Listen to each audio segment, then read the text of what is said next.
Eu já estava ali há quase 4 anos e surgiu uma oportunidade de eu fazer um teste na Record. Só que era só um mês de férias. Um mês de férias. Como é que eu ia tirar abrir mão disso por um mês? Falei, cara, é agora ou nunca. E nessa época, deixa eu pensar. Não, ainda não estava casada, não. Eu estava noiva. Aí ele falou, vai, faz, depois a gente vê, né? Enfim. Minha mãe também super, super me apoiou. E aí eu fiz o teste, deu super certo. Ele falou, você quer? Eu falei, então tá, quero. E tive que pedir demissão para cobrir Caramba. um mês de férias lá na Record Minas. Esse um mês acabou virando aí 11 meses, porque desse um mês eles renovaram meu contrato para mais 10 meses para cobrir as férias de todos os outros repórteres.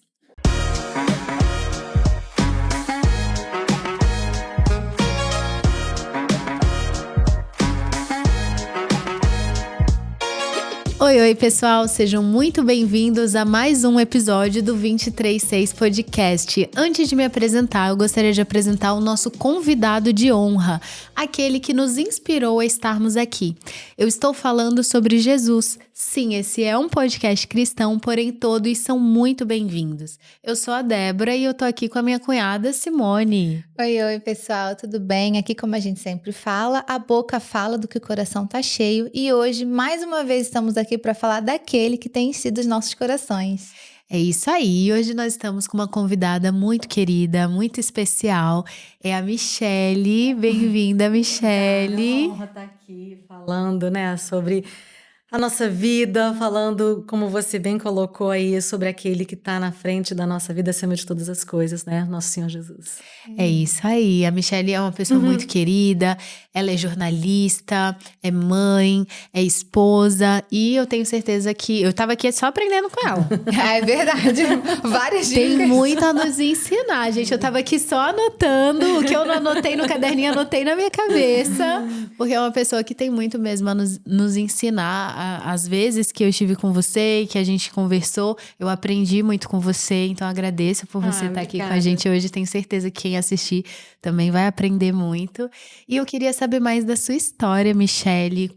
Eu acho incrível a sua profissão, né? Eu observei um pouquinho dela na faculdade, que eu fiz faculdade de comunicação social, mas eu me formei em publicidade. Mas a gente faz ali algumas aulas com o pessoal de jornalismo e tal, e o Alan é jornalista, meu marido. Então, assim, sempre tive muito interesse, acho incrível essa profissão.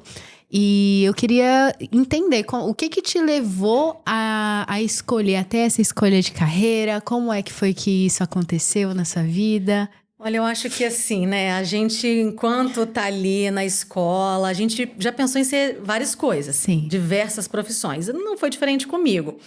Mas eu sempre gostei muito de ler, sempre gostei muito de estudar na escola, né? Minha irmã até fica falando, ai, Michele, pra que estudar tanto? Mas eu sempre gostei. Meu pai fala, ai, Caxias do papai. Mas porque eu sempre gostei de estudar muito. Então, assim, eu falei, não, eu preciso de alguma coisa que eu consiga aplicar, né? Eu sou muito de levar muito a sério tudo que eu faço. Então, eu já pensei em ser advogada, já pensei em fazer direito, já quis fazer justiça, né? Falei, não, peraí, quero fazer direito para ser juíza. Ah, eu quero ser professora, porque eu adoro ensinar. Eu já quis ser tudo. Mas o jornalismo veio como?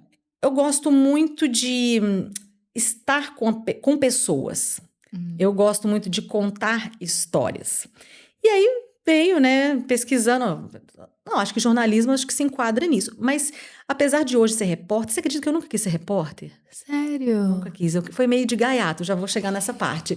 Mas, então, assim eu comecei minha faculdade de jornalismo.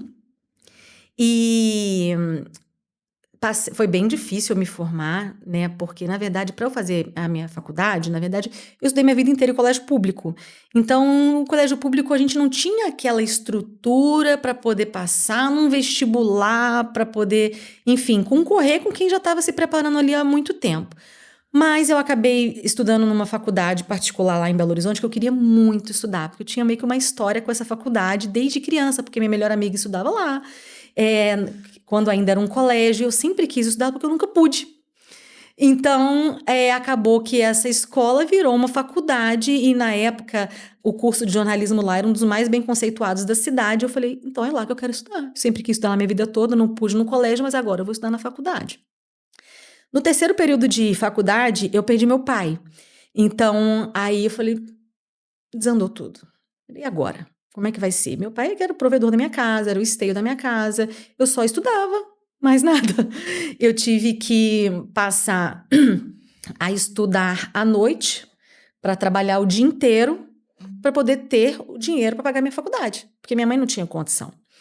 E aí foi quando a minha mãe, né, a minha família passou por muitos problemas financeiros, então o dinheiro que eu ganhava para pagar minha faculdade, na verdade, não pagava minha faculdade. Eu dava na mão da minha mãe. Na verdade, eu nem ficava com o meu cartão, eu só falava, mãe, recebi, pô. E era o valor que eu conseguia agregar na minha casa, para poder pro sustento da minha casa mesmo. Enfim, suprir as necessidades da minha casa. Então, assim, eu me formei assim, ou seja, eu devia 6 meses de faculdade, no final eu negociava para poder voltar a fazer a matrícula para estudar mais 6 meses sem pagar, e assim foi até eu me formar. No final das contas, deu tudo certo, graças a Deus. E aí, só que assim, eu me formei muito cedo também. Eu entrei na faculdade com 17, me formei com 21. Só que como eu trabalhava o dia inteiro e estudava à noite, não tinha tempo para fazer estágio na minha área. E acabei, né, como a pessoa que me deu o emprego era um amigo do meu pai, era um escritório até de advocacia, ele acabou me liberando em alguns momentos, assim, do dia para eu poder fazer o estágio, porque eu precisava ter um mínimo de estágio para poder apresentar na faculdade, né? Tinha isso. E ali eu tive meu primeiro contato no jornalismo, inclusive até numa TV fechada, que tinha muitos estudantes de jornalismo e tal, e foi bem legal. Foi meu primeiro contato com TV, mas, né, acabou, fim, e aí me formei. E agora? Foi quando esse escritório acabou fechando e eu fiquei desempregada, formada e sem experiência. E o mercado é cruel, né? Eles querem um mínimo de experiência. E eu não tinha. Nessa época, eu já namorava o meu marido. E ele trabalhava como office boy em um jornal. Em um jornal impresso, na verdade, lá em Belo Horizonte. E ele conhecia todo mundo, né? Justamente por ser office boy, ele andava todos os departamentos e tudo, e ficou sabendo de uma vaga para vendedora externa. O que é vendedora externa? Sabe o telemarketing que te liga toda hora, na época, vendendo assinatura de jornal? Era tipo isso, só que era na rua. Ou seja, tinha o telemarketing, mas tinha vendedora externa. A gente saía em duplas todos os dias com um fardo de jornal ou 2, dependendo. A gente ia para a porta de banco, lugares bastante movimentados, para oferecer um jornal do dia, né? Obviamente, para a pessoa, para oferecer uma assinatura para a pessoa. Ou seja, eu, como jornalista, estava vendendo jornais. Uau! Então, assim, eu lembro de estar sentada, porque eram pilhas, né? Eram fardos de jornais. Eu lembro de muitas vezes sentar, antes de começar o dia assim, eu sentava no fardo, porque eu sentava num fardo, pegava, então eu tô lendo jornal. E às vezes eu encontrava ali alguns errinhos, eu falei, meu Deus do céu, era para eu estar lá escrevendo, não aqui. Mas para mim, eu tinha que trabalhar. Nunca tive vergonha. Muita gente, meu Deus, Michele, mas você é formada. Eu falei, gente, eu preciso trabalhar. Eu não posso me dar ao luxo de não trabalhar. Eu preciso ajudar a minha mãe, né? E aí, ali eu fiquei durante algum tempo e diga-se de passagem, eu vendia muito bem. Eu era uma das melhores vendedoras. Eu lembro que todo mundo, que de graça, de hoje, até injeção na testa. Eu lembro que eu comprei uma injeção desse tamanho na área hospitalar lá em Belo Horizonte. Sabe aquelas de cavalo mesmo? Então eu deixava já na manga, assim, sabe? De graça, tem injeção na testa? Tem também! Então ali eu vendia muito. E acabei ganhando comissões altas por causa disso, porque eu vendia muito. E, beleza, fiquei um tempo até que tinha uma colega minha de faculdade. Ela já trabalhava numa TV fechada, numa TV. E aí, ela falava assim, Michele, você tem que ir lá. Eu falei, não, mas e aí? Me ajuda então. Só que era muito difícil, né? Enfim, até que teve uma oportunidade que eu consegui entrar na TV, nessa TV, como assistente de produção. Mas eu tive que escolher, porque eu ia abrir mão até de um salário legal que eu estava ganhando como vendedora para finalmente entrar na minha área. Então, eu tive que fazer uma escolha daquelas, assim. Eu precisava do dinheiro, mas eu tinha que também, poxa, investir tempo, investir dinheiro esse tempo todo me formando para quê? Aí, comecei como assistente de produção. De assistente de produção, eu acabei virando produtora. E na época tinham 3 repórteres lá. E essa minha amiga, que era produtora na época, que também era repórter lá, depois virou repórter. Vamos, Michele, faz um teste. Eu falei, não mexe com isso não quero, tive vergonha de aparecer no vídeo e tal, não sei o quê. Só que eram 3, né? Saíram 2, ela ficou sozinha. Desesperada, era muito trabalho para uma só. Vai, Michele, faz o teste. Eu falei, tá, vou lá falar com o diretor na época. Aí eu falei assim, será que eu posso sair com ela para poder ver como é o trabalho de repórter, aprender a entender um pouco e tal, quem sabe, né, dando certo, né, faço o teste para... Aí ele falou assim, não, a gente não tem tempo de ensinar para ninguém. Ele falou assim, a gente não tem tempo de ensinar pra ninguém, a gente precisa de alguém pronta. A minha vontade era de falar, também nem queria. Mas eu saí de lá assim, mordida, sabe? Falei, tá, eu não queria mesmo. Só que o meu supervisor na época, ele virou e falou, você vai fazer sim? Eu falei, não vou. Agora quem não quer sou eu. Você vai sim, que não sei o quê. Eu falei, então tá. Quando ele foi embora, porque ele vai embora mais ou menos às 18 horas, você desce com o cinegrafista.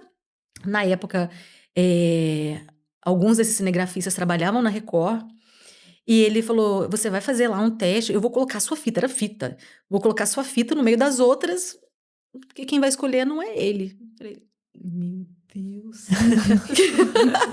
Aí, sabe quando você faz um negócio assim meio descrente? Foi o que aconteceu. Fiz e tal, não sei o quê.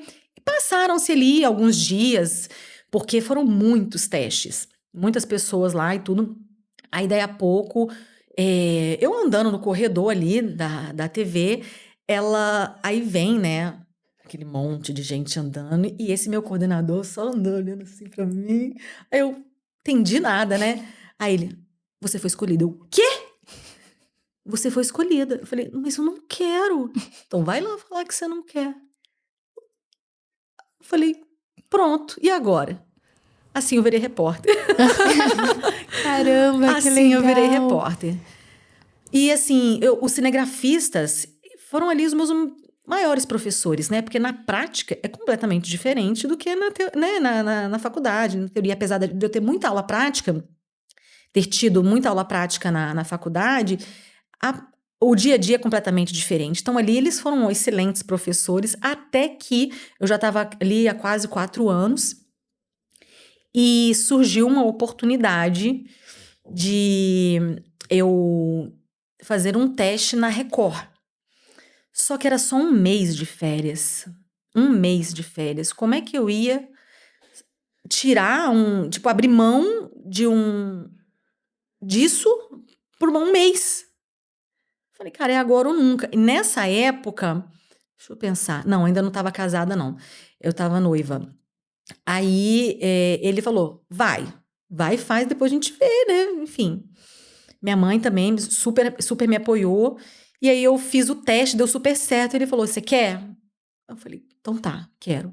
E tive que pedir demissão para cobrir 1 mês de férias lá na Record Minas. Esse 1 mês acabou virando aí 11 meses, porque desse 1 mês eles renovaram meu contrato para mais 10 meses para cobrir as férias de todos os outros repórteres. Só que aí acabou que aconteceram algumas situações que o contrato não pôde ser renovado, porque acabou na época um programa e, enfim, teve uma reformulação e eu acabei não ficando e não podia renovar o contrato. Porque ou quando acabava, né, pela segunda vez, ou você contratava de vez, ou acabou. E nessa época, então, eu não consegui ficar. E aí, nisso, o meu marido, né, que na época eu ainda não era casada, eu lembro que eu falei que ele tinha começado de office boy, ele já tinha, nesse meio tempo, já crescido ali na empresa, e ele ficou sabendo, né, como ele já conhecia todo mundo, ele soube de uma vaga também de férias pro jornal. Aquele mesmo que eu vendi assinatura. Caraca! Aí foi quando eu fui pela primeira vez para o jornal impresso para cobrir essas férias e acabei ficando aí também 1 ano até que me chamaram de volta para Record. Eu não tinha, nem esperava, na verdade, que eles iam me chamar de volta, porque o diretor de jornalismo na época tinha mudado. E eu falei, bom, o que chegou nem me conhece, enfim. Mas ele me ligou, o diretor na época, né? Porque eu não conhecia. Ele falou, Michelle, o pessoal falou muito bem de você, já vi seus vídeos e tal. Sei que você é repórter, mas nesse momento a gente abriu uma vaga aqui de produção. Mas está para surgir uma vaga de repórter. Eu acho que se você quiser ficar na produção, é muito mais fácil de te puxar para reportagem depois, caso você queira, você topa. Como televisão era uma coisa que eu me apaixonei, eu falei, topo. Foi quando eu voltei para Record Minas, de produtora. Então, como produtora, eu fiz diversas coisas legais, aprendi muito também dessa função. Na verdade, eu já tinha sido produtora, né? Mas ali no dia a dia, completamente diferente, né? Já é o dia a dia bem... a rotina da cidade. É diferente do que eu fazia antes, que era uma produção mais leve, era algo mais pensado, era uma coisa mais produzida de verdade, assim. E agora não, você produz pro dia seguinte o negócio que o bicho tá pegando, é isso mesmo. Então ali foi bem legal, eu fiz muitas produções bacanas, até que, tipo, 3, 4 meses depois, de fato, ele cumpriu o que falou, ele me voltou pra reportagem, eu também não estava esperando que fosse tão rápido assim, mas me voltou pra reportagem, foi onde eu fiquei desde então, até vir pro Rio. Até vir pro Rio de Janeiro, pra Record Rio. Nesse caso, foi, na verdade, e tem um detalhe importante nessa história. Eu tinha acabado de saber que eu estava grávida. Caramba! Tinha acabado de saber que eu estava grávida. Quando você foi vir pra cá? Quando eu vim pra cá. Então, quando, na verdade, chamaram o meu marido, na verdade, a proposta inicial foi pro meu marido, para ele vir pra cá. Ele nunca tinha trabalhado em TV, mas ele teve essa proposta para vir para cá e ele falou, não tenho condição, porque a Michelle tá lá na Record. Não, mas a proposta não é só para você, é para os dois. Eu falei, meu Deus. E eu lembro que ele foi e voltou no mesmo dia, era uma quarta-feira. Ele veio pro Rio, na verdade, né? Voltou para Belo Horizonte, estamos indo embora. Eu, como assim? Simples assim, coisa... Simples assim. Aí ele pegou, me falou, e eu falei, a hora de arriscar é agora. Só que assim, vir pro Rio, foi, além de ser tudo novo em todos os sentidos, Mas né? você já sabia que estava grávida Já antes de sabia. vir ou quando chegou? Já sabia. Caramba, Já então sabia. mudança grávida. Mesmo assim, eles falaram, não, vem grávida mesmo. Caramba! Vem grávida Não mesmo. era pra você Acho que vir o bom de ser jornalista... Não sei, eu posso estar completamente errada na minha ignorância. Mas acho que o bom de ser jornalista é que, diferente de uma atriz, que você tem um papel que não dá pra você ficar grávida, por exemplo. Sim, Como jornalista, você pode continuar grávida, fazendo as coisas assim. Até porque acho que a maquiagem consegue esconder durante muito tempo. Quem dera se o problema fosse a maquiagem, né? O problema mesmo é a rotina do Rio. Ah, não. E pensa. Coisa boba. Pensa nos telejornais da Record. Leves, Coisa boba, leves, assim, tranquilo. tranquilos. Nesse nível. Você veio pra trabalhar em qual? Todos. eu chorava. Quando eu tava grávida, foi quando eu parei de ver jornal. Porque eu chorava vendo as notícias. Imagina ter que dar a notícia. Eu cheguei estar aqui. na notícia. Então, cheguei aqui em 2014, era no ano eleitoral. Caramba. Eu lembro, gente, eu com uma barriga imensa. Uma barriga assim... Gente, eu botei uma barriga muito grande. Uma barriga muito grande. E aí eu fui fazer o quê? Acompanhar. Era época de eleição para governador. Era o Pezão concorrendo com Marcelo Crivella. Então, Misericórdia. pensa a gente na Saara, meio-dia, o jornal de meio-dia, aquele sol, assim... Tranquilinho. Rachando. E aí eu lembro que eu andava assim, dá licença, só protegendo assim minha barriga. Ai, que dó. Era desse Com nível. licença, com licença. E aí, fiquei até o máximo, assim, que eu consegui. Na verdade, eles é que falaram, não, agora fica, porque você já tá com barriga muito grande e tal. E assim, faltando sei lá, talvez ali um pouco menos de um mês pro Arthur nascer. Aí eu já fiquei um pouquinho na redação. E depois eu já tirei a licença maternidade antes de voltar. E tô até agora. Pra mim, Certo. Arthur era mineirinho, Não, não era Arthur é carioca. carioca. Carioquinha. Caramba. Ele fala que é mineroca, ele. Mineroca. Ai, que bonitinho, gente. Ele não fala X. Nosso sogro. Ele não fala Não. X. Não sei. Eu falei, Arthur, você tem que falar X, você é carioca.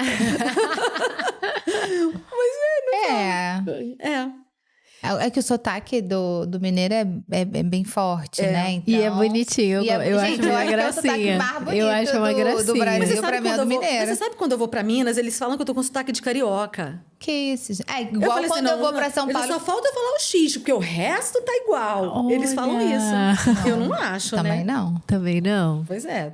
Também não, ainda vejo aí um sotaquezinho mineirinho. Mas é aquilo, né? Quando chega aqui, o sotaque parece mineiro. Lá parece carioca. Aqui não é carioca o suficiente, lá não é mineiro o suficiente. Você fica nesse isso. limbo.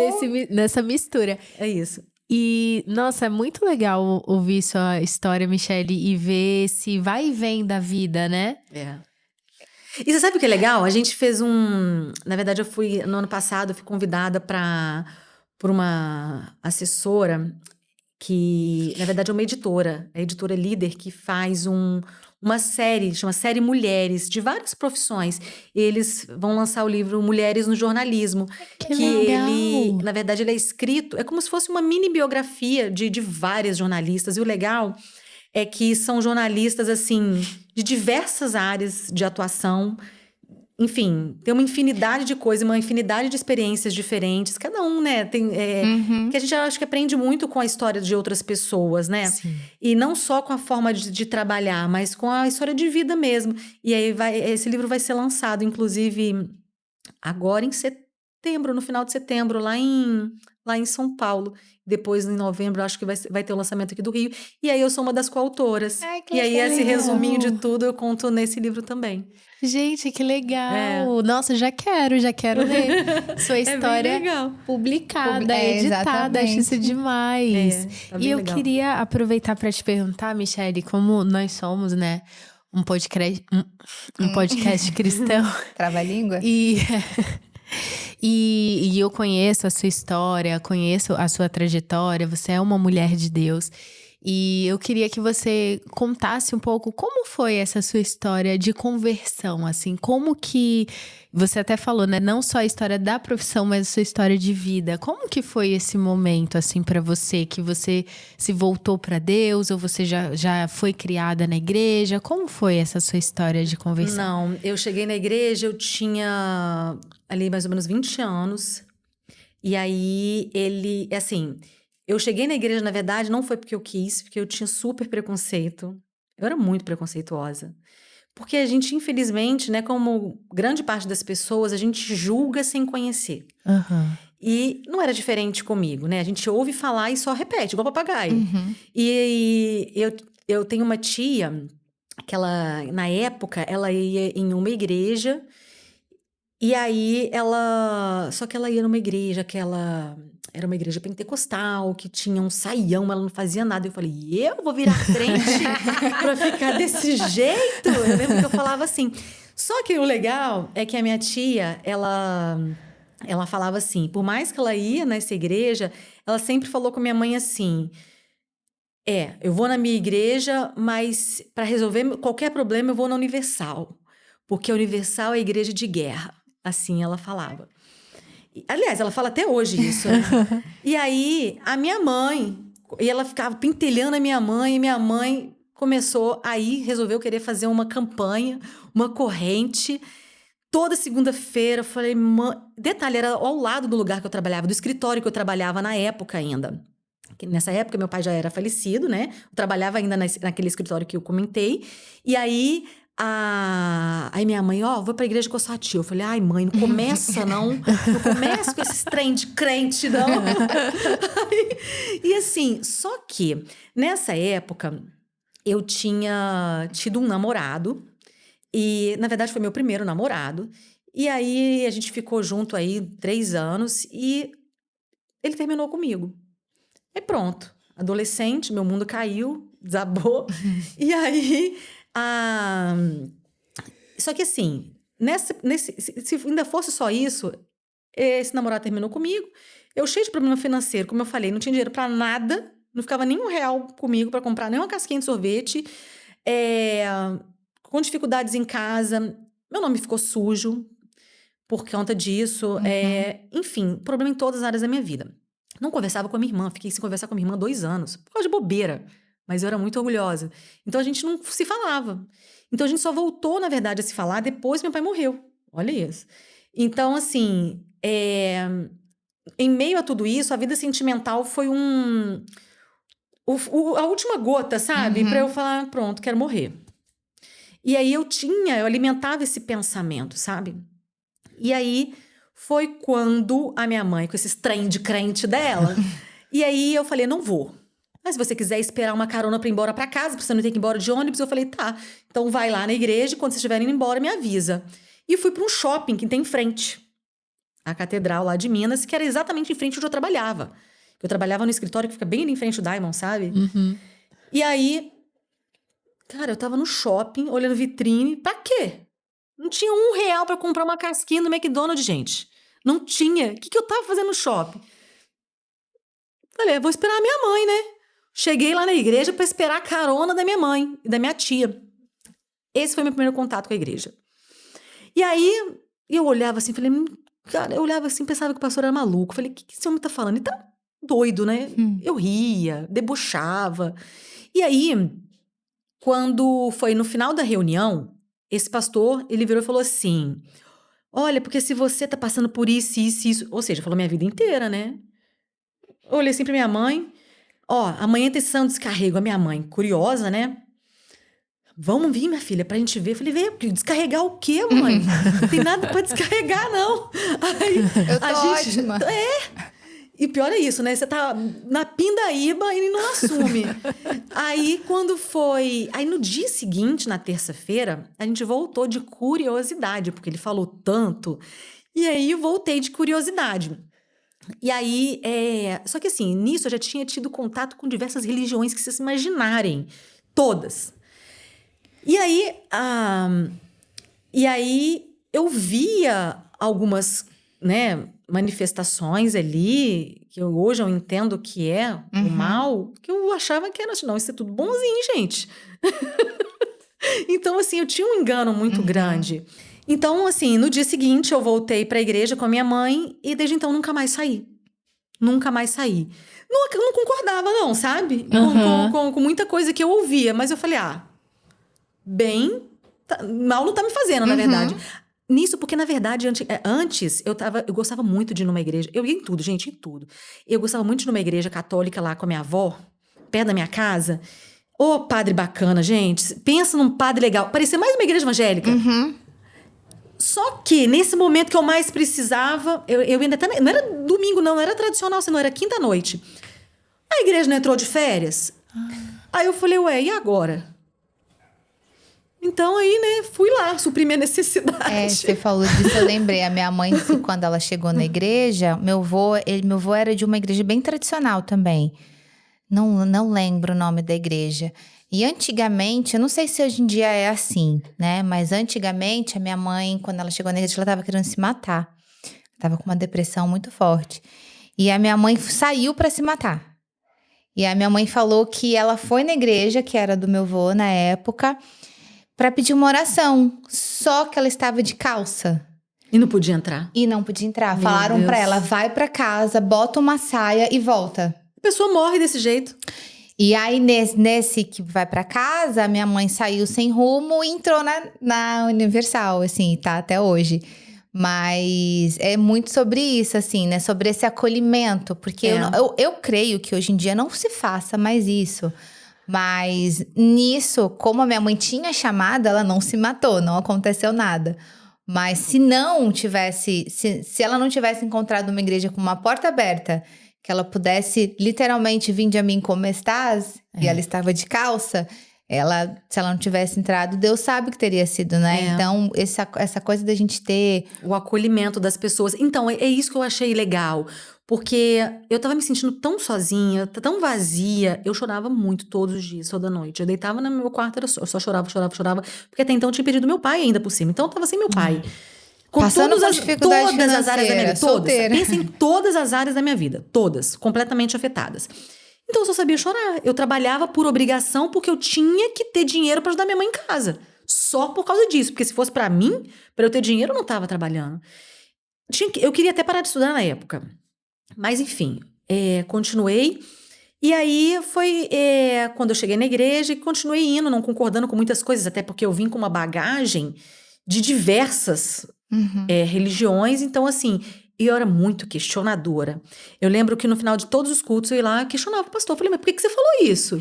Mas isso, aquilo, outro. Então, assim, quase entrevistando o pastor. A jornalista fazendo o serviço dela. Não, e naquela época nem formada eu era, mas eu sempre fui muito questionadora. Porque eu gosto de saber muito das coisas. Eu não... É aquilo, né? Eu não gosto de ser enganada. E aí, falei, não. E ele sempre tinha uma resposta. E eu falei, ué, gente, ele sempre tem resposta. Aí, e eu perguntava pra pessoas diferentes, tá? Pra ver se era a mesma resposta, tá? Caramba! E aí foi quando a minha mãe acabou a campanha dela. E beleza, voltou pra casa e acabou a campanha, acabou na igreja. E aí eu pensei, ué, e agora? Eu vou sozinha? Então eu tinha que tomar uma decisão. Ou eu continuo, ou eu volto pra onde eu tava. Continuei. Porque eu lembro que, como eu trabalhava ao lado, acabou facilitando. Porque praticamente todos os dias, na minha hora de almoço, eu ia pra igreja. Muitas vezes, assim, eu nem almoçava para poder dar tempo de assistir pelo menos um pedacinho do culto do meio-dia. Porque era aquilo que estava me preenchendo. Aos pouquinhos ali, eu fui entendendo da palavra de Deus. E eu falei, não, peraí, tá fazendo sentido. Então, ali eu permaneci e continuei. E graças a Deus, eu tô até hoje. Inclusive, depois disso, uma prima minha começou a frequentar comigo a igreja. Ela gostava e tudo, porque ela ficava muito na minha casa. Ela começou a frequentar comigo, mas depois desandou também, parou de ir. Eu falei, pronto, agora mais uma. Vou parar de ir, ou continuo? Eu tive que continuar. Então, assim, porque os meus amigos eram os mesmos amigos do meu ex-namorado. Então, como é que ficava? Então, eu queria desvincular de tudo, porque aquilo me fazia sofrer. Então, assim, nisso eu fiz outros amigos dentro da igreja. Tem 2 amigas que foram minhas primeiras amigas na igreja, que são as minhas amigas até hoje. Tomamos rumos completamente diferentes, né? Eu vim pro Rio, a outra tá lá nos Estados Unidos, a outra tá lá em São Paulo. Mas a gente tem um grupo até hoje, que é de nós 3, e assim, a gente se fala até hoje. E a gente... Na verdade, a gente se sustenta até hoje com relação... Quando se diz a amizade cristã, tem as 2. Eu lembro que, enfim, no início eu também fui muito, assim, apontada. Porque eu tinha alguns comportamentos, cara, eu tava começando, eu não entendia muito bem. Mas depois a gente vai se moldando, né? O Espírito Santo vai moldando a gente, aí eu continuei. Continuei, e tô aí até hoje, graças a Deus. Conheci meu marido na igreja. Eu ia perguntar sobre isso, né? Sobre esse desfecho aí, depois de todo o sofrimento, com esse ex-namorado. Porque assim, aí eu comecei a fazer, na verdade, a terapia do amor. Porque na época, a terapia, ninguém... porque eu comecei a frequentar grupo jovem, mas ninguém do grupo jovem na época podia frequentar a terapia do amor. Porque era tipo assim, não, grupo jovem, vamos focar no espiritual, tem que focar no espiritual, entendeu? Mas o meu problema era sentimental, gente. Então, a Bíblia diz, não é bom que o homem viva só. Mas que é isso? Mas você sabe que eu não fui na terapia pra poder arrumar namorado. Pelo contrário, eu não queria de jeito nenhum. Eu queria me curar. Eu queria me curar, porque só eu sabia a dor que eu tava sentindo. Porque era uma dor tão grande que parecia que era uma dor física. Caramba. Então, assim, eu queria me curar. Então, eu fui acolhida por pessoas ali que eu jamais havia conhecido. Falei, gente, peraí, aqui é o meu lugar. Essas pessoas que nem sequer me conhecem estão me dando todo o suporte, todo o apoio, que eu não tenho nem pessoas que me conhecem, nem muitas vezes a minha própria família às vezes não percebe. E eu tô tendo isso aqui. Então, aquilo me fez permanecer. E aí, beleza, me curei, mas continuei fazendo a terapia do amor, porque eu entendi que aquilo era importante pra mim. Porque eu não queria errar de novo, gente, pelo amor de Deus, não queria sofrer tudo de novo, tudo que eu sofri. Porque, pelo amor de Deus, chega, né? Aí foi quando, nesse meio tempo, com essas minhas duas amigas, a gente também, elas faziam terapia junto comigo e tal. E, terapia do amor, tá? aí a gente continuou, a gente fazendo parte do grupo jovem, né? E aí, conheci várias outras pessoas e acabei conhecendo o meu marido, que na verdade nem era do grupo jovem, ele era do grupo de evangelismo. Mas a gente tinha não era nenhum amigo, ele era muito amigo do meu marido, não era meu amigo, mas ele me conhecia que era na época ele não era pastor, não.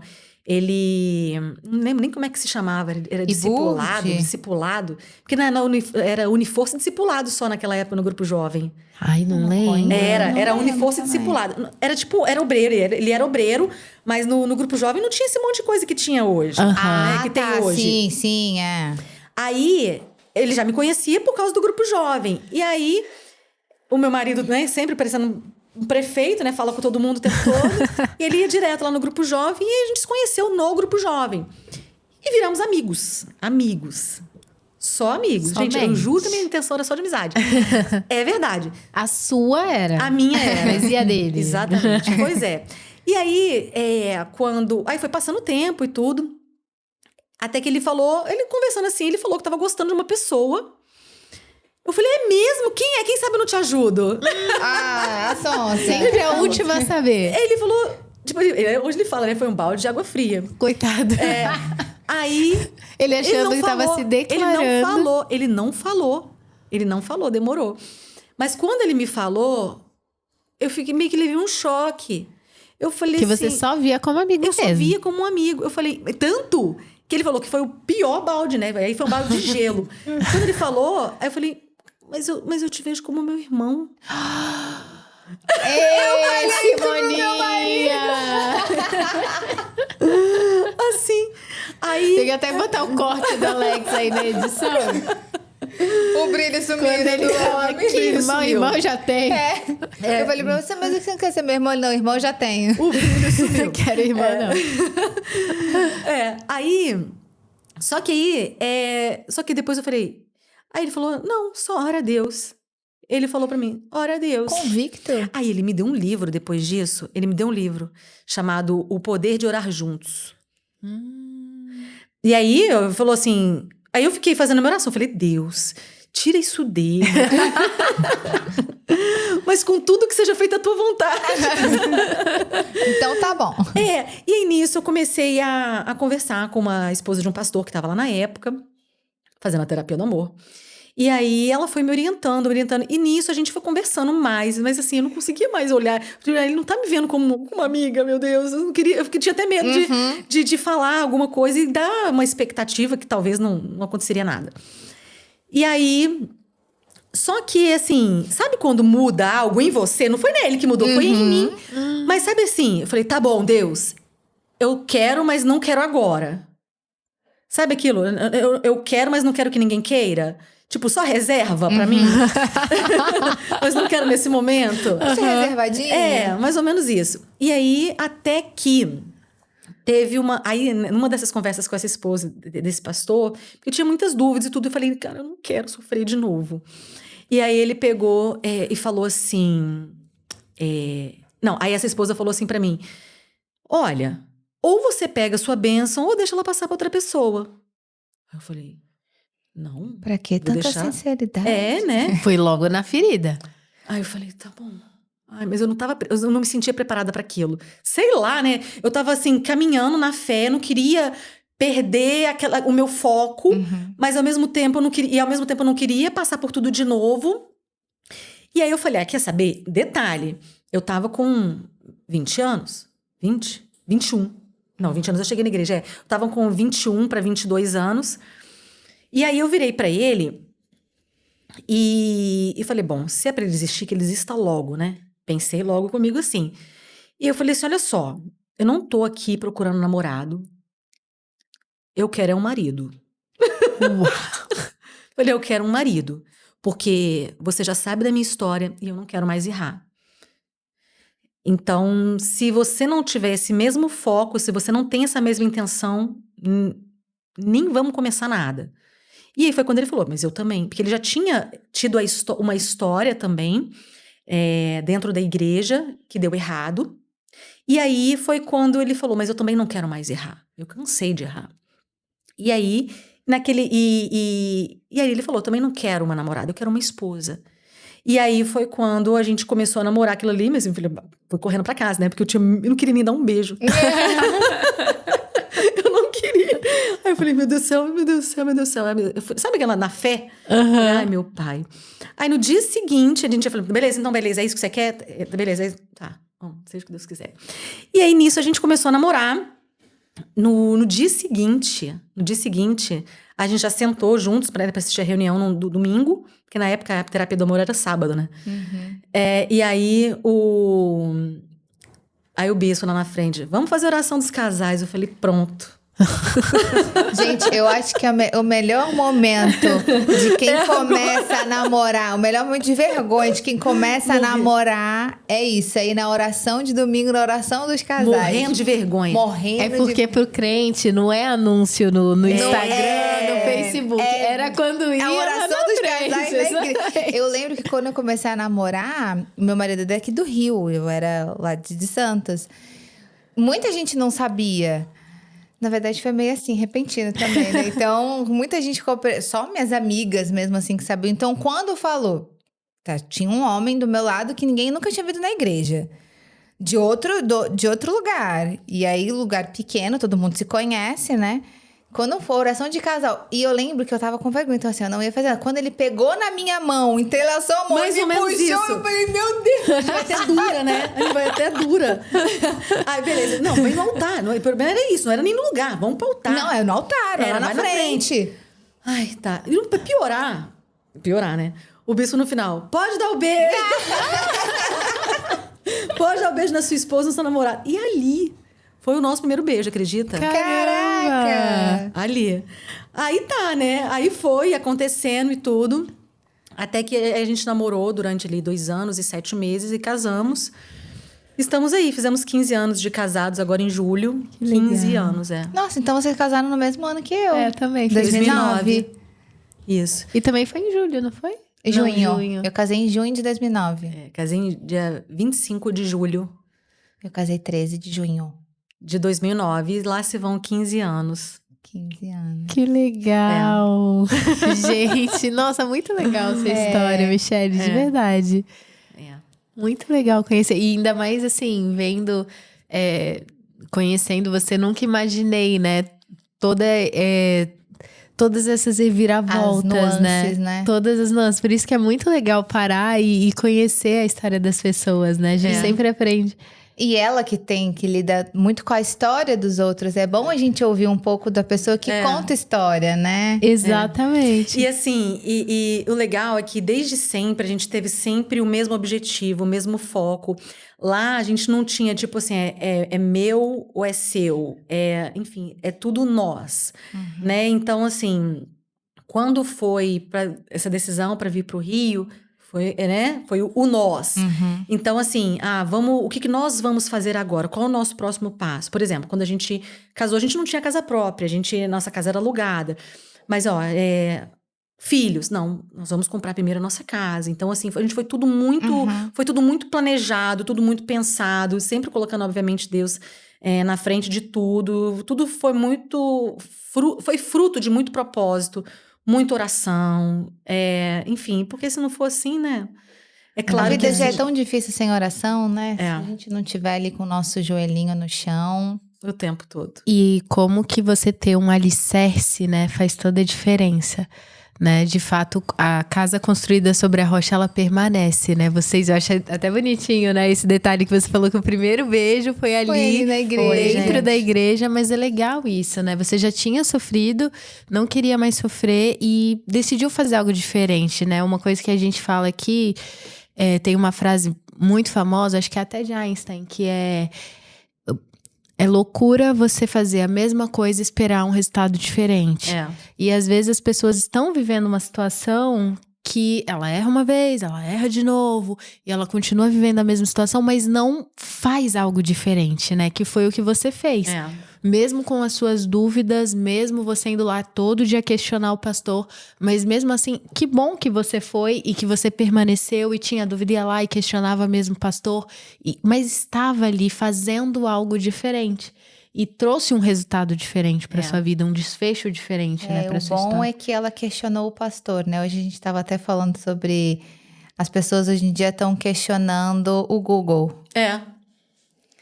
E aí a gente estava falando de uma pastora que a gente gosta, que ela até colocou na caixinha de pergunta: ai, pastor, eu tô precisando encontrar com um profeta.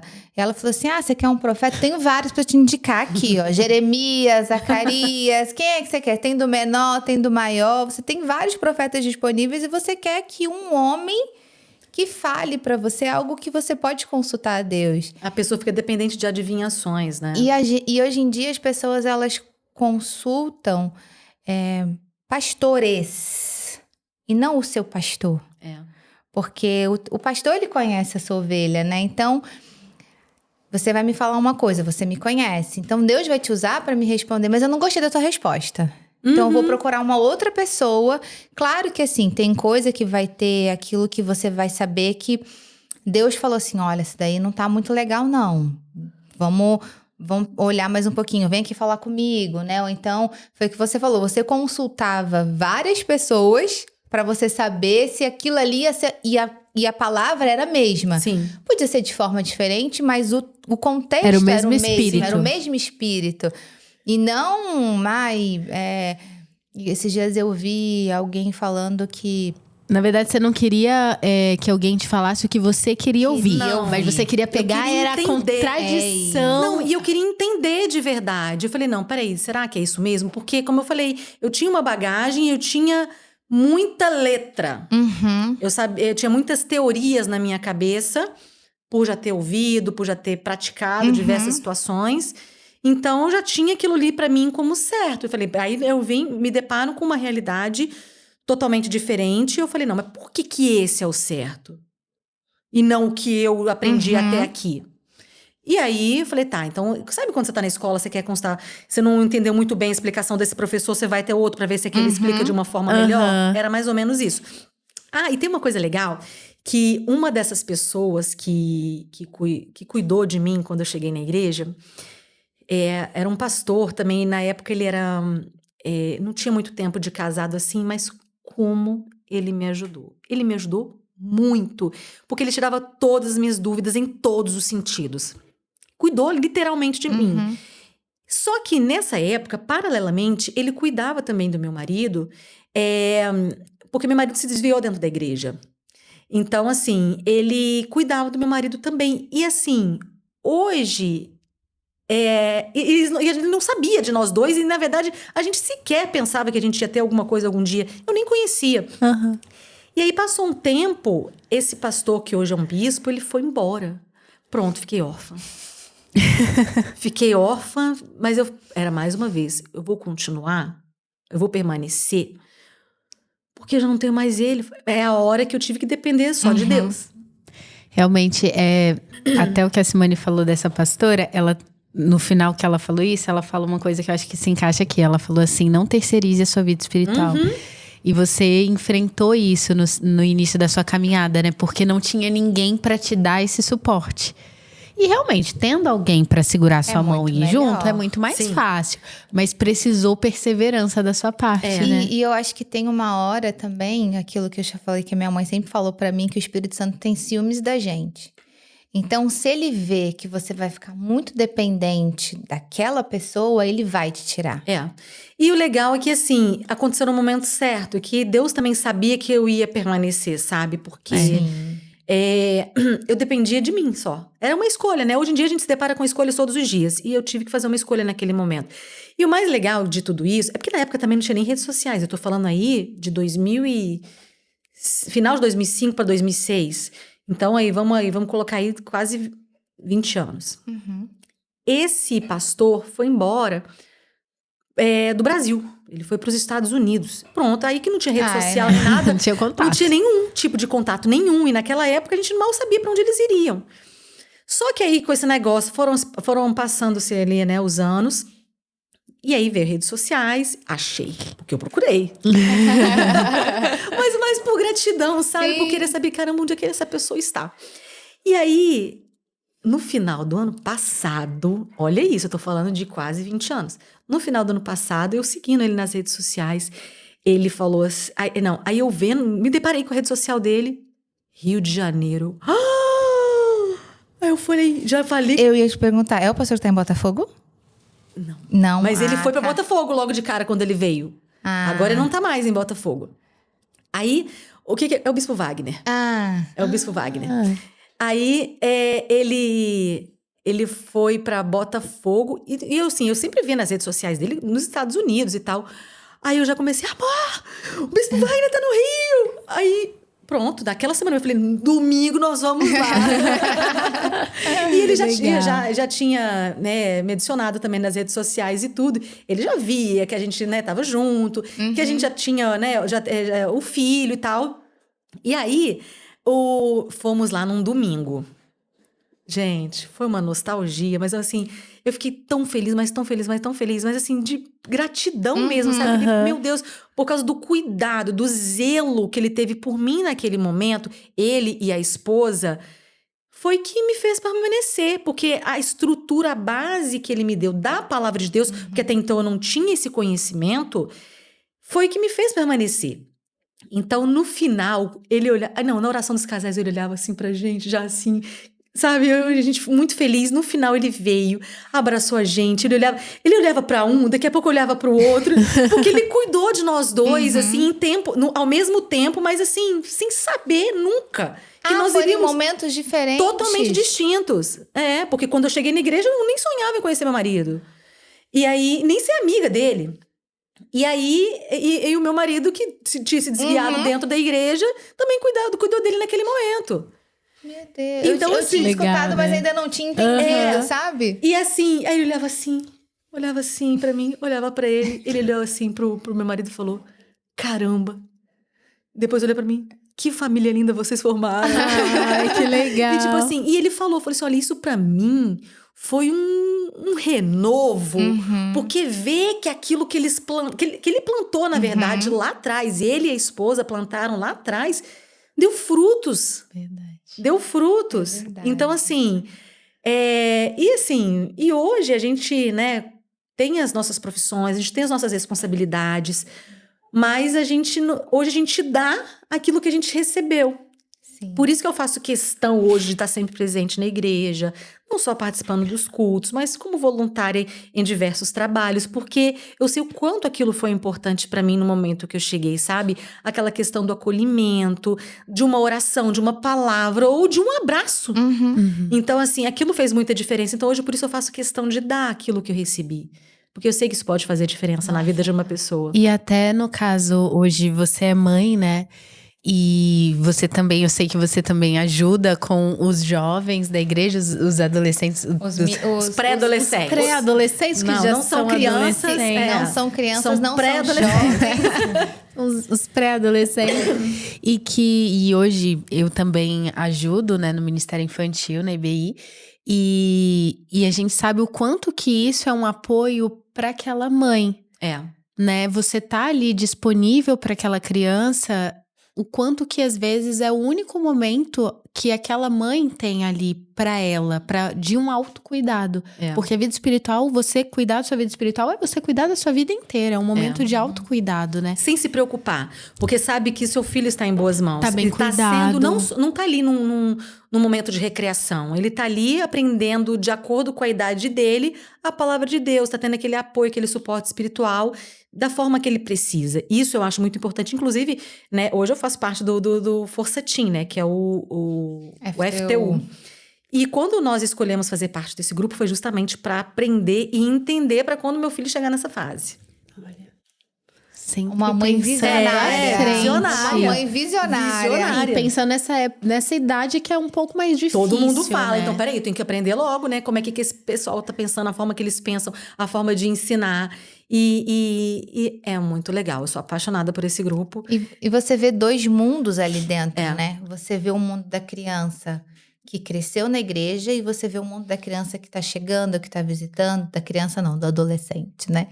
Que tá chegando, que tá novo ali na fé, né? O que a mãe tá vindo há pouco tempo. Então, você consegue ter um paralelo de dosagem, assim. Meu filho vai estar assim, mas ele vai conviver com isso aqui também, né? Porque a gente se depara com realidades completamente diferentes dos teens. Nós os chamamos assim, dos teens. Porque são pré-adolescentes que vão de 11 a 14, 15 anos. E aí, são filhos de pais cristãos, mas também de pais que não são cristãos. Às vezes, o adolescente ali, ele é levado pela avó, pela tia. Ou às vezes, ele tá ali por obrigação. Porque o pai, não, eu vou na igreja, você tem que ir na igreja. Entendeu? Então, assim, você tem ali aquela criança que veio da EBI, já com todo aquele suporte, mas que ao mesmo tempo tá com a cabeça no mundo da lua, mas também tem aquela lá que tem aquele total interesse, tem alguns que passam por problemas familiares. Então, assim, você se depara com diversas realidades que você tem que saber lidar, saber orientar. E é um trabalho extremamente importante, porque é justamente nessa transição, porque a gente sabe que a EBI é muito legal. Né? A EBI é totalmente lúdica, né? A Escola Bíblica Infantil é muito lúdica, tem as tias, tem as brincadeiras, nananã. Só que nessa época, tipo assim, antigamente, quando não tinha o FTU, as crianças saíam da EBI direto pro salão. E era um limbo, impacto, né? Muito grande. Tipo, peraí, aqui não vai ter a tia fazendo brincadeira comigo? Então, por isso não tem lanche? E ali muitos adolescentes acabavam se desviando, né? Saindo da presença de Deus. Então, por isso, o trabalho do FTU é muito importante, porque para começar essa transição, tanto que o FTU, nós temos a nossa salinha, mas não é como a EBI que você tem ali em todas as reuniões. Uhum. Você tem ali, por exemplo, um domingo sim, um domingo não, no salão, porque eles têm que já ter aquela convivência junto com os adultos, porque quando eles forem para Força Jovem, eles têm que participar normalmente ali, né, do culto normal, com o pastor, com a linguagem, né, que todos aprendem, né, enfim, dos adultos. Mas a gente tem essa transição, mas a gente também traz, através de várias oficinas, eles para um mundo que, tipo assim, não, pode ser legal. Você pode ser um adolescente cristão e é legal. Uhum. Você não precisa ser careta no sentido de, vou ter que ficar só em casa. Porque é o conflito de todos eles, né? Vou ter que ficar em casa. Não, mas eu não vou ter poder pra minha festa. Porque eu não vou poder pra isso. Então, a gente tem todo esse trabalho. Aquela sensação de que tá perdendo algo lá fora, né? E ali no FTU, eles entendem que não é isso. Que legal. Que não é isso. Então, assim, por isso que Então, assim... O meu filho, ele é da EBI ainda, né? Ele tem 9 anos, porque o FTU só a partir de 11, mas ele acha que ele é um teen. Eu falo que ele é um aprendiz de teen. Porque são muitos eventos também que a gente tem, aí ele participa, ele adora. Mas não deixa de ir pra EBI, porque eu falo, você não tem dessa maturidade pra FTU. Então, assim, ele participa vez ou outra, assim, com a gente, mas a base dele tá ali na EBI. Ai, gente, isso é muito legal. Eu fico aqui só aprendendo. A gente tem que sentar um dia só pra falar disso. A Débora, bloco de notas. Só pra aprender bloco de notas, né? Porque a lista aí com 2 aninhos só. Então, você tem aí muitos anos na minha frente pra eu aprender. Bons anos. E é um desafio, né? Você educar, você... ensinar valores pra uma criança, né? Eu acho que sempre foi desafiador, mas hoje em dia...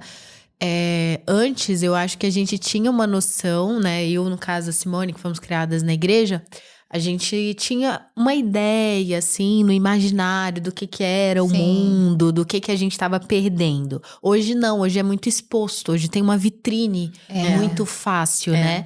E é uma vitrine que mostra só o lado bom, né? É As uma redes vitrine sociais desleal, né? que mostra só aquela pintura ali, muito bem produzida do que é aquilo.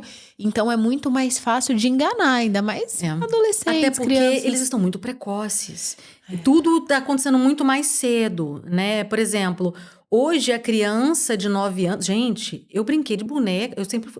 Na verdade, eu sempre fui muito atrasada das coisas, né? Assim, eu via dessa forma. Então, assim, eu brinquei de boneca até meus, sei lá, 12, 13 anos. Também. Hoje, a menina de 12, 13 anos tem menina engravidando, gente. Tem. Tem menina indo pra balada, fazendo um monte de coisa. Agora, assim, hoje, o adolescente de hoje é aquele jovem de 20 anos pra cima da nossa época, eu acho, não é? Infelizmente, com a criança, tá sendo dessa forma, né? Eu acho que a criança, a infância, tá sendo roubada. Roubada. Tá sendo roubada, porque, como você falou, Débora... Cortada, né?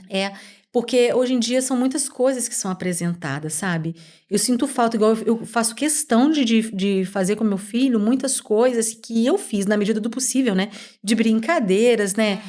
Eu sempre conto também pra ele várias histórias, e aí ele pede filmes. Eu assisto filmes de antigamente, com ele, que era gente, maravilhoso. muito legal. Outro dia a gente tava assistindo O Menino Maluquinho. Ai, gente. O Menino Maluquinho. E ele, mas era assim, eu não me senti uma avó, né? Mas era assim, mãe, na sua época? Minha época, por quê? Não tem nem tanto tempo assim. Então, assim, ele ria muito. Filme de... comédia. Filme de criança. Legal. Esqueceram de mim. Então, eu vejo isso com ele. Mas é aquilo, né? Pra que ele tenha um pouquinho da infância que eu tive. Porque é tanto eletrônico também Tem a hoje, né? A gente infância. tinha que arrumar coisa pra fazer. Hoje não. Hoje eles acham no YouTube. Hoje eles acham no celular, no videogame. E se não tiver uma supervisão Limite. ali... E coisas assim que... Eu tava vendo que tem um desenho, não sei se era da Netflix. Tu me mandou, não foi um que você me mandou? Né? Não foi esse não. Antigamente, eles reformularam o desenho para linguagem neutra.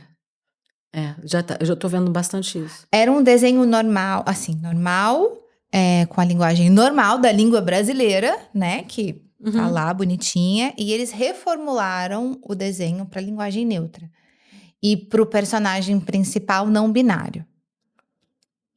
Como apresentar isso pra uma criança, gente? Não, eu acho que tudo tem um momento. E pra quê? E não é um filme, não é um desenho pra crianças grandes, é um desenho pra crianças pequenas. Isso que eu acho mais... Porque muitos pais não se atentam pra isso, né? Só vê, é só um desenho. É só um desenho. É só um desenho, não procura se for saber. um desenho da sua época, você vai falar, então, tipo, a gente tem um gap aqui de 10 anos, 11 anos, da Sofia pra Alice. A gente tem um gap de 11 anos, que é a nossa priminha, minha filhada, pra Alice, minha sobrinha. O mesmo desenho que passava na época da Sofia, que eu já tinha assistido com ela e sei que, tipo, era ok, eles podem reformular e eu, tipo, tá acreditando que, não tem problema ela assistir, porque eu já assisti, eu sei que é ok. Não, pode não ser mais Tem que ok. ficar de Hoje em olho. Pode dia não ser o mesmo desenho o mesmo mais. desenho pode não ser mais ok. Então, é uma loucura isso. Então, realmente, a tela, eu não sou mãe, então eu falo que eu não posso dar minha opinião. Eu fico brincando com a Débora que eu sou uma tia anormal, porque eu não sou a tia que vai fazer o que escondido que a mãe não deixa. Eu não sou isso. Até porque eu acho que isso não é bíblico. Eu tenho que ensinar a criança a honrar o pai e a mãe. Mas, às vezes, a minha filhada, quando falava comigo, falava assim, vai, o que a tua mãe não deixa você fazer? Me conta que a gente vai ver se a gente pode fazer. Porque, às vezes, a mãe é um pouco mais rígida, né? Então, falava, tá, então eu vou ver com você. Mas aí tem coisa que eu falava, não dá, realmente, isso daqui... Eu lembro que a última vez, Sofia te expondo, que eu falei com ela, ela falou pra mim que ela queria assistir um filme de terror. Morre de medo de dormir sozinha. Falei, não vai. Porque não vai dormir sozinha depois, quer assistir filme de terror pra quê? Mas a criança, ela não entende isso. O curiosidade. adolescente, ele não entende isso. Porque todos os amiguinhos assistem. O amiguinho só vai contar que assistiu. Não vai contar que chorou a noite inteira no quarto da mãe, depois de medo, né? Eu vejo hoje em dia essas pessoas que têm medo de dormir com... Gente, eu morro de rir. Tem medo de dormir com a porta do guarda-roupa aberta. É cheio de superstição, né? Minha mãe falava isso, senão a mãe morre. Chinelo virado, mãe morre. É de um monte de coisa disso. Gente, eu durmo com o guarda-roupa lá de casa aberto, de propósito, que é pra ficar segurando, ficar mais escurinha ainda. Minha mãe fica cheia de... Assim, é coisa de vó, né? Minha avó é assim também, até hoje. Qualquer coisa a gente fala, não, mas não pode isso, porque senão... porque senão vai ficar com o vento virado. Vai ficar aguado. Minha avó fala isso até hoje. Mas hoje o problema é que a nossa época era isso, né? Se você ficar virou e o vento passar, você vai ficar assim pra sempre. Eu lembro que eu fazia isso com a minha avó na frente do ventilador. Vó, não fiquei. Você sabe o que é pior? A gente repete muito isso. Não sei se você chegou... Não, acho que você não deve ter chegado nisso. Gente, às vezes eu me vejo no meu pai. Tudo que eu, às vezes, reprimi no meu pai pra fazer... Gente, eu faço igual. E esse negócio, você falou do olho virado, esses dias eu falei isso com o Arthur. Porque ele tava com mania de ficar fazendo assim com o olho. Eu falei, vai bater um vento, você vai ficar assim pra sempre. Pra ele parar de ficar revirando o olho à toa. Ele tava com os tiques, parecendo um tique nervoso. Eu falei, vai passar um vento, você vai ficar assim pra sempre. Vai? Eu falei, vai. Eu lembro que você tá falando isso, às vezes eu lembro de alguma coisa que a minha mãe falava quando eu era pequena, e eu falava assim pra minha mãe, rapaz, mulher, a senhora falava pra mim que mentir era pecado. Olha aí a mentirinha que eu vou lembrando que a senhora me contava. Aí ele assim, mas você já fez? Eu não, por isso que eu não fiz, não paguei pra ver. Agora você vai pagar pra ver? Aí ele... Mãe, você nunca fez? Mãe... Tem certeza? Ai, gente. Não, mas eu acho que... Isso eu falei pra minha mãe. Ainda não vivenciei, de fato, esses momentos. Mas eu falei assim, gente, as coisas que eu falava assim... Ai, minha mãe é muito chata, não deixa eu fazer isso, não deixa eu fazer aquilo. Hoje em dia eu falo assim, rapaz, eu vou fazer a mesma coisa. Eu também não vou deixar eles fazer isso. Não vou deixar fazer aquilo. Não, e você ainda vai poder usar com a sua filha. Minha mãe fez comigo, eu não morri, você não vai morrer também. Exatamente, você não é todo mundo. É isso. Gente, eu falo isso muito. Eu falo assim, você não é todo mundo. Mas mãe... Arthur, não. E ele argumenta muito, sabe? Mas ele... será por quê, né? Por que será, né? Não sei. Mas ele argumenta assim, não como, tipo, me respondendo, mas assim, pra entender. Então tem que explicar, né? Sim, eu acho que é até melhor. Quando a pessoa explica, quando o pai ou a mãe explica, eu vejo isso por mim. Eu nunca fui muito de argumentar com a minha mãe. Eu era muito curiosa, mas com a minha mãe eu sempre tive muito assim, né? Não vou falar com a minha mãe e tal. Só que aí eu lembro que teve uma esposa que falou pra minha mãe, ela falou assim, Jandira, se você não for amiga da sua filha, o mundo vai ser. Eu penso isso. Então, seja amiga da sua filha, fale pra ela, conte as coisas pra ela. Então, eu lembro que a primeira vez que eu falei um palavrão, eu era pequena, a minha mãe, ela... não me bateu, ela não fez nada. Ela só virou pra mim e falou assim... minha mãe quase bateu o carro, dirigindo a 20 por hora. Minha mãe parou assim com tudo que ela ouviu aquilo. E eu falei normal, assim, como se fosse uma palavra normal. E ela pegou, você sabe o que significa isso? Aí eu pensei, gente, não é uma palavra? Aí minha mãe, não, significa isso e isso. Eu lembro que eu quase morri do coração. Falei, meu Deus, que coisa horrível. Mas... foi exatamente por conta desse conselho. Se você não for amiga do seu filho, o mundo vai ser. E o mundo não vai te explicar, vai explicar pro seu filho do jeito que é. Eu sempre faço questão de falar isso com o Arthur. Eu falei assim, Arthur, eu vou ser sempre a sua melhor amiga. Eu falo isso com ele. Tanto que todos os dias, praticamente, a gente tem essa rotina antes de dormir. Porque a gente fica, né? Eu trabalho de manhã, ele à tarde tá na escola. Então, à noite... a gente tá naquela coisa de preparação, assim, as coisas do dia. E eu faço questão, sabe, de deitar com ele todos os dias. Praticamente todos os dias. É bem difícil eu não fazer isso. E é a hora que é o nosso momento. É o nosso momento sem celular, é o nosso momento eu e ele. E aí eu deito com ele, e ele fala o que ele quiser. Às vezes eu não entendo nada. Porque ele fala do jogo, porque não sei o quê, porque tem uma estratégia. Nossa... legal. Não faço a mínima ideia do que ele tá falando. Mas às vezes ele fala das coisas da escola, eu pergunto, enfim. É a hora que a gente se conecta. É a hora que a gente conversa e tal. E aí depois que a gente já falou tudo que tinha pra falar, eu falei, Arthur, tô com sono. Vamos dormir. Aí a gente ora juntos Ele sempre começa a oração, mãe, hoje é você. Mas às vezes eu deixo ele fazer sozinho, hoje você quer orar sozinho? Pra ele ter essa autonomia também de falar com Deus sozinho. Mas muitas vezes é assim, mãe, hoje é você. Não, Arthur, começa que eu continuo, porque depois eu vou fazer minha oração sozinho, eu quero orar com você. Aí ele começa, eu continuo, a gente ora, aí a gente dorme. Dorme não, a gente deita, né? E é a hora que a gente coloca uma música, sempre a gente coloca um louvor, todos os dias. Legal. Todos os dias. Aí, assim, normalmente ele tem a música da vez, né? E aí, a música da vez tem, sei lá, 12, 13 minutos, é muito grande. Então, ela nem termina, ele já tá dormindo. Entendeu? A gente programa já, a gente já coloca na Alexa que tem lá no quarto dele, eu já falo assim, já programa pra desligar em 20 minutos. Mas eu sei que a música vai durar menos, mas vai que ele não esteja dormindo, ainda, né? Aí continua rolando. Mas aí, eu já sei exatamente quando ele tá dormindo. Aí eu já levanto e vou e deito. Eu deito na minha cama e aí bora pro próximo dia. Isso aí. Não, eu ouvindo isso e pensando, porque hoje eu boto a Alice pra dormir também, né? Toda noite, a gente também faz uma rotininha com ela. E aí eu dou a mamadeira, e aí a gente fica lá, e o Alan ora, a gente abençoa a vida dela. E aí, enfim, ela dorme. E é engraçado isso, né? Porque você tá aí 9 anos e continua essa mesma rotininha. E como que é gostoso ter essas pequenas tradiçõezinhas ali no fim do dia ou no começo do dia. Como que é bom a gente ter esse momento. E você sabe de uma coisa? Que, assim, eu não fui ensinada na minha infância a pedir benção. Não fui. Diferente do meu marido. Que ele teve esse ensinamento. Bença pai, bença mãe. Eu não. Minha mãe falava que... Então, assim, minha mãe me ensinou a pedir benção pra minha bisavó. Então, na minha cabeça, eu cresci achando que pedir benção era só pra quem era muito velho. Então, assim, eu só pedia benção pra minha bisavó, quando a gente ia visitá-la. Então, aí eu me deparei com uma realidade totalmente diferente na família do meu marido, que é toda cristã. E eu falei, que legal isso. E tanto que hoje o Arthur tem esse costume de... a primeira coisa que ele fala com o avô, benção avô, com os tios, assim, todos par de pai. Na minha família o pessoal não faz questão disso, não ensina, não engosta, pra falar a verdade. Acha que, tipo, nada a ver. Porque minha família, praticamente ninguém é convertida, assim, né? O pessoal que ficou lá em Belo Horizonte. Mas ele faz essa questão no final, né? Nessa rotina, a gente acabou a oração... Aí ele já fala, benção mamãe. Ele já pede. Ele já fala, benção mamãe. Aí Deus te abençoe, eu já abençoo a vida dele, tudo, boa noite, dorme com Deus. E aí a musiquinha continua, ele dorme. Então, assim, são umas pequenas tradições que estão se perdendo ao longo do tempo. No meu caso, eu não tive. Mas eu sei que hoje também é muito raro, eu não escuto isso de muitas pessoas.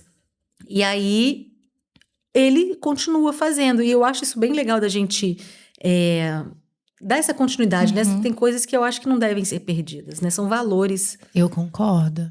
Tem valores e princípios que são inegociáveis, né? E se você negocia uma coisinha que teoricamente é pequena, aquilo vai ficando cada vez maior, né? Alguém achou que isso não era mais importante. Então, uma família parou com uma tradição. Então, aquela geração inteira... Se alguém não trouxer para aquela geração aquilo vai se perdendo e outras pessoas vão fazendo a mesma coisa, vão deixando, não precisa, não tem necessidade. Não, mas para que isso é tão arcaico? Né? E vai se perdendo algo que, meu Deus, a gente faz tanta coisa, qual é o problema de... E eu acho engraçado, eu gosto muito porque eu também não tive esse costume, a família do meu pai tem... Mas a da minha mãe não tinha, e aí, eu peguei mais esse costume na família do meu marido. Eu também. Eu também. Eu peguei na família do meu marido e é muito engraçado.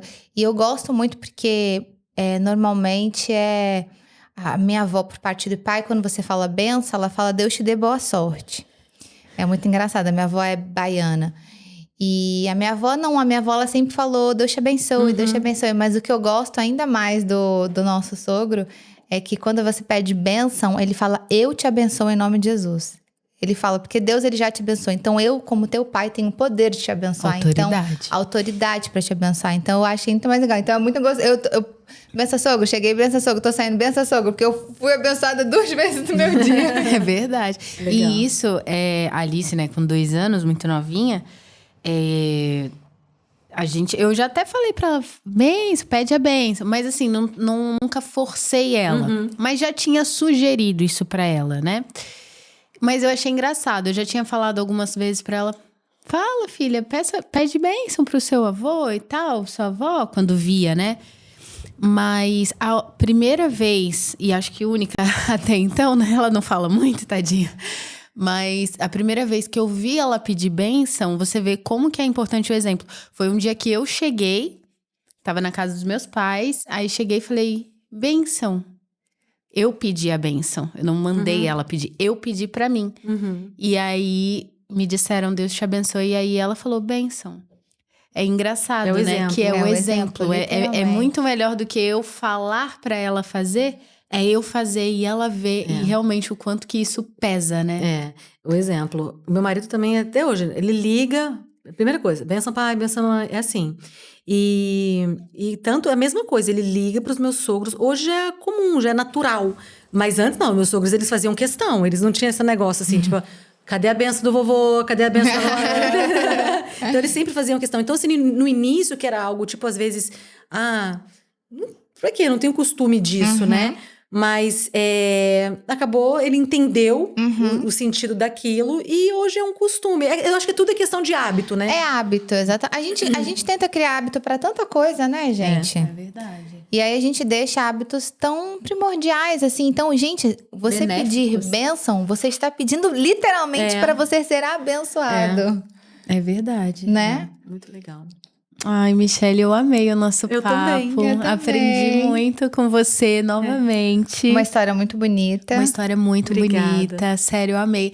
Estamos aqui de portas abertas. Obrigada. Principalmente para ter esse papo aí que eu quero aprender mais.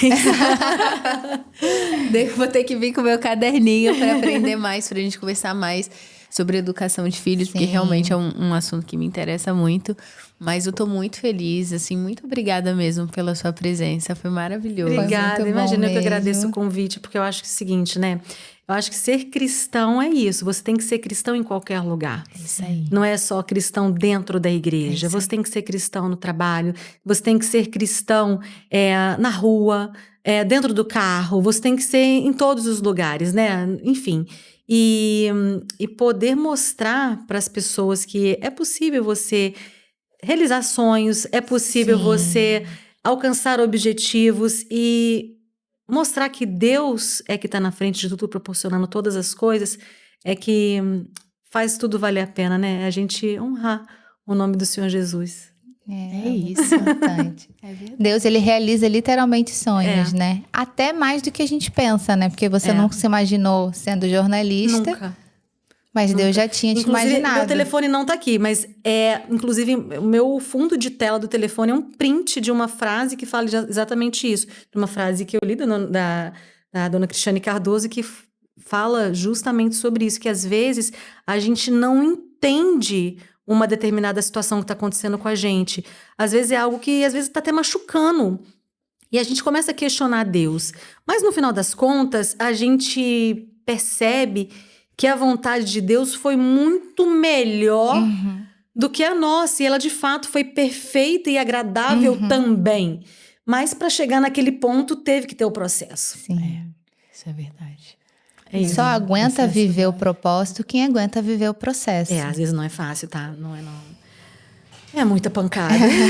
Que foi contado de forma muito resumida. Muito lúdica. Muito Exatamente. lúdica. A Michelle já é bem treinada em contar o lúdico. Mas no final das contas, vale a pena. Sim. Tendo Deus na frente, né? É verdade. É verdade. Ele tá no comando sempre. Com certeza. Vai dirigindo, ainda que aquilo, né? Você sabe uma oração? Eu, né, já estendendo mais o assunto. Uma oração que eu tenho feito muito para Deus, que eu ouvi uma vez, que é a oração que eu tenho feito sempre, né? Porque todos nós temos sonhos. Sim. Todos nós temos objetivos. E a oração hoje que eu faço para Deus é a seguinte, que Deus frustra... Porque a gente sempre fala, frustra os planos do diabo, os planos do mal para minha vida. Claro que eu oro dessa forma também. Mas frustra os planos malignos para minha vida, frustra os planos do homem para minha vida, Porque os homens, às vezes, podem fazer planos pra Sim. gente. Mas também frustra também os meus próprios planos que não estiverem de acordo com a tua vontade. É isso aí. Porque a vontade de Deus, ela é maior, ela prevalece. Às vezes a gente tá batendo, sofrendo à toa, né? Batendo em murro, né? Dando Soco em murro, ponta de é. faca. Mas não é aquilo que Deus quer pra gente. Então, entrego, confio e agradeço. E Deus na frente E de o tudo mais ele sempre. fará. É isso aí. É isso aí. E uma oração difícil de fazer, mas É. que é realmente entregar na mão de Deus e que seja feita a vontade dele, né? É Feita a isso. vontade dele. Porque a gente falar é fácil, né? É. isso aí. A gente precisa viver. A gente precisa viver todos os dias. Que a vontade dele é boa, perfeita e agradável. Vambora viver. É isso. É isso Confiar aí. sempre. É. Perseverar. Gente, Obrigada, foi viu? maravilhoso esse episódio. Muito obrigada, Michele, pela sua participação, pela sua presença. Obrigada a vocês. A gente, antes de encerrar, gostaria de agradecer também ao estúdio, a Brooklyn Creative, que é aqui a nossa segunda casa e que nos acolhe tão bem. Então, muito obrigada, pessoal. Muito obrigada às meninas também do Honey Gourmet, que sempre fazem uma recepção deliciosa. Deliciosa. Linda, lindíssima, super caprichosos. E é isso, É pessoal. isso. Agradecemos também a Deus em primeiro lugar. Com E a certeza. vocês que estão aqui com a gente. Muito obrigada. E Obrigada, até a gente. próxima. Até a próxima. Tchau, tchau. Tchau.